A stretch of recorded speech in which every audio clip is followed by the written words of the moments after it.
How's it going, everybody? A's, Raiders, Dubs, Sharks. I thought I would do a different type of video today. I think you guys will enjoy it. This video is about the year 2016 and how crazy it was for me as a sports fan. A lot of crazy ups and downs. It was a roller coaster ride, and I'm going to get into every single detail. So without further ado, let's get started. So the first team I'm going to talk about is the worst team in that year, the Oakland A's. So the A's in 2016 finished dead last. And you know, I just thought being an A's fan that year was really depressing. Like, if you look at their roster, it's a lot different than it was now. Their pitching was the problem. And you know, it was just depressing. You know, their hitting sucked too. They had a lot of older veterans on the team. They couldn't get a good catcher. They finished dead last. They were one of the worst teams in the MLB. They lost, I believe it was over 90 games. They lost 93 games. Horrible, you know. And I just want to let you guys know before you click off the video that the main point of this video isn't about the A's, but I thought I'd start out with them because my name is A's, Raiders, Dubs, Sharks. So I'm going to go in order of those teams. So the A's were horrible that year. However, we saw glimpses of light. We saw guys like Chris Davis doing good, Ryan Healy, Stephen Vogt was kind of, you know, if you know about the A's, Stephen Vogt was a fan favorite. Everyone loved him. He had his own chant. The highest paid player on the A's was Billy Butler, and if you know who Billy Butler is, you might be having flashbacks of how horrible he was. If you know who he was as a Kansas City Royal, he was a much different player. He led them, helped them make it to a World Series in which they lost to the San Francisco Giants in 2014. But the A's were not progressing well. There was glimpses of light, but not doing well. So that was the A's for you. No playoffs or anything. Now let's get into the more exciting stuff. The 2016 Oakland Raiders were incredible. You know, on paper, they were amazing. The end result didn't show it. This team I was so dedicated to. I still am, obviously, but back then, you know, it was just amazing what the Raiders accomplished. The turnaround from going from 7-9 to going to this. And, you know, like I said, it was unfortunate what happened, and this is why the year 2016 is just so crazy, because you think of the hypothetical things, and I'll get to the Warriors and the Sharks in a minute, but the hypothetical what if, could if, you know, scenarios with the Raiders. So just to give you guys some background information, the Raiders, like I said, in 2015 were 7-9, and you know, there was a bit of an improvement from the 2014 season. So they were in 3-13 in the 2014 season, and people were saying, you know, they got to get better, and they did. They signed, they drafted Amari Cooper in 2015, who, you know him as a Dallas Cowboy now, but believe it or not, he was great on the Raiders for a while. And it was the end of Charles Woodson's career, so he had something to prove. And, you know, it was just an overall better team than 2014. So then 2016 comes around, and the Raiders really get a good offensive line. You have Donald Penn, and, you know, it's just, it's a great year. You know, they finish with a 12-4 record. Their first win is against the New Orleans Saints in overtime in New Orleans. Then, you know, they lose to the Falcons, but they win 3 straight. They lose to the Chiefs, obviously, like they always do. They got swept to the Chiefs that year.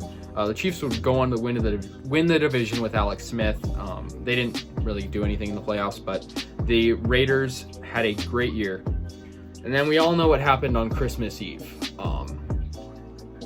And, you know, it gives me Raiders PTSD to this day.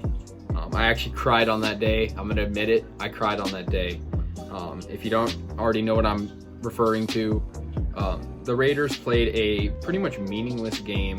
It was week 16. It was pretty much, they were not completely in the playoffs yet, but it was pretty much a done deal. They had a great year. At that point, they would have been 11 wins.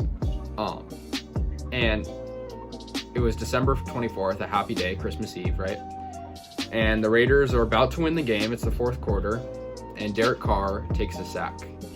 And at first I'm like, all right, it sucks, you know. We had a good offensive line, so he took a sack, and we're already winning at that point. And then I noticed Derek Carr is just sitting there in pain.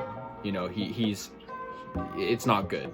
Turns out he's broken bone in his either his leg or his foot, whatever, same thing. And you know, at that point I knew it was over.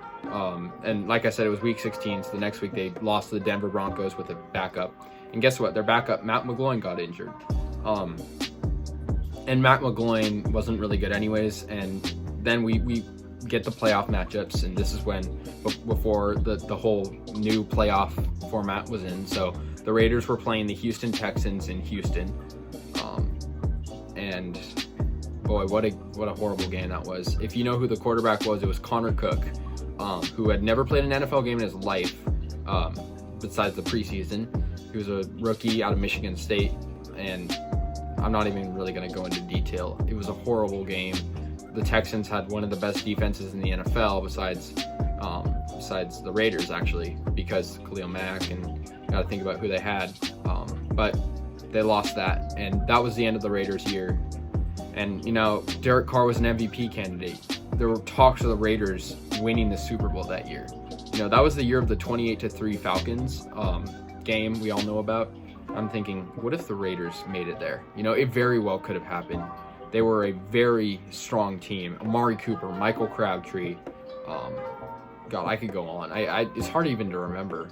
It felt like a blur, but just a great team out there. Sebastian Janikowski at kicker. Marquette King at punter. One of the best special teams that I can remember. It was the only time I've ever seen the Raiders make the playoffs in my life, which it's depressing, you know, but hopefully, and you know, they were still in Oakland too, so it was more personal. But that was 2016 for the Raiders. They finished with 12-4 record, well, 12-5 if you count the playoff game. And it's one of the biggest hypothetical wonderings that I have for my teams. What if Derek Carr didn't get injured? What would have happened? I think they could have maybe made the Super Bowl, if not the AFC Championship game. So that's the Raiders for you. Now let's move on to the Warriors. All right, if you couldn't already tell, I'm wearing a 2016 NBA Finals Warriors hat. But despite wearing this hat, the Finals wasn't even the most impressive part of that season. And I think if you're a basketball fan like me, in particular a Warriors fan, you all know what happened in the end. And you know, the Warriors get made fun of this constantly. And you know, it was really sad for me. But you know, I'll get to that in a minute. So it was a really interesting start for the Warriors in 2016. Technically, it was the 2015-16, but usually it's referred to as the second year on that season. So Steve Kerr actually had a health concern. The coach of the Warriors, he's a very good coach. He had a very big health concern, and he couldn't coach for a couple of months. It was almost, it was about 3 or 4 months before he could actually come. And Luke Walton, who you might know as the head coach of he's been around multiple places. He was with the Kings, some other places. He was the coach, and you know, the Warriors had one of the best, if not the best, starts in NBA history. They didn't lose a game till well into the season. They had just an amazing team. Stephen Curry, you know, he was amazing.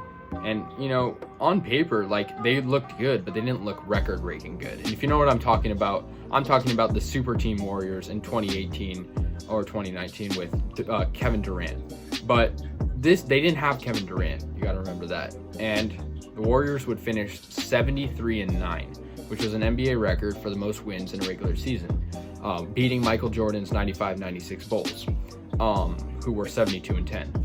And that season felt like a movie. Like, it was amazing. The Warriors losing a game was a rarity. Making the finals was an expectation, and I'll get to that in a moment. And, you know, Stephen Curry broke the record for the most threes in a season, I believe. It was like 403. And I remember the last game of the season against the Memphis Grizzlies, it just felt, when they won that 73rd game, there was like worrisome people that were thinking, I was worried. I was like, what if they don't win that 73rd game? What if they only win 72? And they won 73. And, you know, they made the playoffs. And, you know, getting to the finals wasn't too hard. And obviously we know who they were playing, the Cleveland Cavaliers. And I thought they would win it. And, I got to give credit to the Cleveland Cavs that year. Coming back from a 3-1 lead. Well, before I talk about that, they beat the Rockets 4-1. They beat the Trailblazers 4-1. And then they came back from a 3-1 lead against in the conference finals against the Oklahoma City Thunder, from a 3-1 lead. And Kevin Durant was in that series. Obviously, there was talk about him leaving, and he would the following year. However, that finals was just really sad. As a Warriors fan, obviously the 3-1 lead jokes are still a thing, and they probably always will be. It's the biggest choke jobs in NBA history. Let's be real. But just a great year. You probably noticed the theme of this video is hypothetical, because this year was crazy. Hypothetical scenarios. What if this happened? What if the Warriors won one of those games? What if this happened? What if Derek Carr didn't get injured? This is just a hypothetical thing, and the Warriors very well could have set a remarkable season. And I'm not discrediting the amazing season they had, but they didn't win the finals. And we all know the block by LeBron, the 3-pointer by Kyrie, and that's what happened. And that's pretty much it. But a great season for the Warriors. They just couldn't get it done. And that was the 2016 Warriors team. All right, guys, the final team I have to talk about is very similar to the Warriors in the sense that they did make the finals, but I'll get to that in a moment. So just to give you guys some background, 2016, I was kind of just getting into hockey. I think I mentioned this before, but hockey is not my favorite sport. I think it's just based on where I'm from. Hockey's more popular on the East Coast and in Canada, but there is a good following around the Sharks, and don't get me wrong, I love the Sharks, but hockey was not my biggest priority at the time, but I did watch every moment of the Sharks that season and beyond. So if you don't know what happened, I'm just gonna, spoiler alert, the Sharks made the finals. And as a Bay Area sports fan, the Bay Area was booming. You had the Warriors in the finals playing at the exact same time as the Sharks in the finals, in the Stanley Cup. And they were playing at the same time, like I said, because the seasons in the NHL and the NBA kind of line up. Obviously, I got my T-shirt here for the Western Conference champs, and this is another hypothetical thing. What if the Sharks, could have stepped up, and they finished third in the Pacific. I can remember, that feels like yesterday. It was 5 years ago, but it feels like it was yesterday. Beating the LA Kings in the first round. I remember thinking, the LA Kings, they were good. They were good. Because I think it was, 2 years after they won the Cup? Yeah, 2 years after they won the Cup. And what did the Sharks do? They go ahead and beat them. They would then play Nashville. And I don't actually remember much from the Nashville series. I don't know if I watched it that closely. But I remember playing St. Louis, and I remember thinking, the people were saying like there was people photoshopping the Sharks logo. Instead of chopping the stick, it was chopping a saxophone, and it was because they're the Blues. And I remember thinking, that is so cool. The Sharks fandom, they really want to beat this team. The Sharks, I knew they'd never won a cup, or hell, even been to one before. And so this is a really new thing. This is why it was very significant. You look at the Warriors, they had already won a championship the year before. And it was just a crazy series. I mean, it went into 6 games, and I remember watching the last game against St. Louis and thinking, wow, I'm seeing the Sharks go to the finals. And for me, someone who wasn't the biggest hockey fan at the time, I was like, this is unreal. Like the Sharks, the team I know have never been to it, my favorite team, they're going to it. And we all know what happened against Pittsburgh.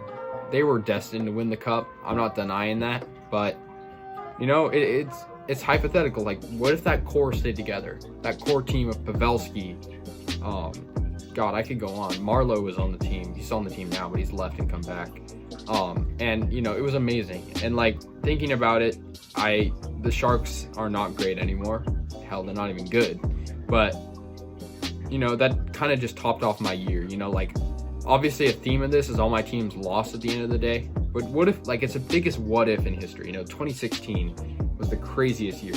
And I mean, other sports fans could say that too. But just for me, as a sports fan, 3 of my teams were in contention, and all kind of got screwed by one little thing.